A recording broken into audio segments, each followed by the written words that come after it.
My name is Ethan Cole. I'm 34 years old, and I used to believe that blood was thicker than water. I grew up in the back kitchen of a tiny rundown diner my father owned in a small town called Rose Hill. I learned to crack eggs before I learned to ride a bike. Our family didn't have much, just the diner and an old pickup truck with a broken radio. But we had pride. At least I thought we did. When I turned 20, I convinced Dad we could make the place better. I studied culinary arts online at night while working double shifts during the day. We cleaned up the menu, sourced better ingredients, redesigned the dining area ourselves with secondhand furniture. Little by little, the town noticed. Cole's Kitchen became a name people trusted. 5 years later, we weren't just a diner anymore. Food bloggers drove 3 hours just to write about us. We got a segment on local TV. We even turned a steady profit big enough to start saving for a second location. And then it happened. One rainy Thursday, I walked into the kitchen to find two men in suits talking with Dad. Real estate developers. Not so. They offered a buyout.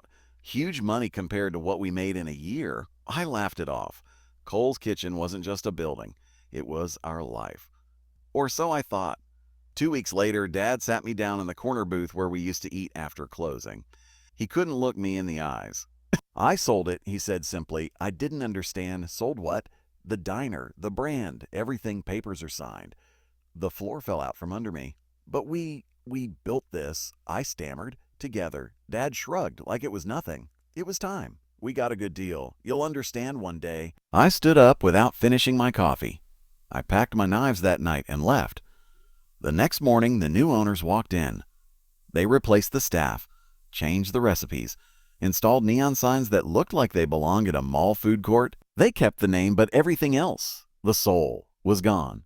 Dad didn't even call to see where I went. For 3 months, I drifted, worked odd jobs, cooked in other people's kitchens with other people's food. Tried not to think about the betrayal that sat like a stone in my gut.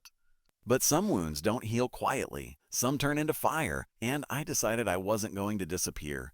I found a tiny abandoned storefront on the other side of town. No foot traffic, no built-in customers. Perfect. I cashed out my savings, maxed out 2 credit cards, and signed the lease. Vogel. I called it Second Son, a reminder, a warning. For months, I worked in that shell of a building, painting walls at midnight, installing stoves myself, testing recipes in a battered notebook, sleeping on a cot in the back office. I poured everything into it, not to get even, but to prove something. Well, the night we opened, 10 people came. The next night, 20. A week later, the line wrapped around the block. Second Son wasn't fancy. It wasn't trendy. It was real. And people could feel that. Meanwhile, Cole's Kitchen collapsed. Without the heart that built it, the diner became just another overpriced tourist trap. Bad reviews poured in. Locals stopped coming. By Christmas, they were begging people with buy one, get one coupons. I wasn't paying attention. Not really. I was too busy hiring my first sous chef.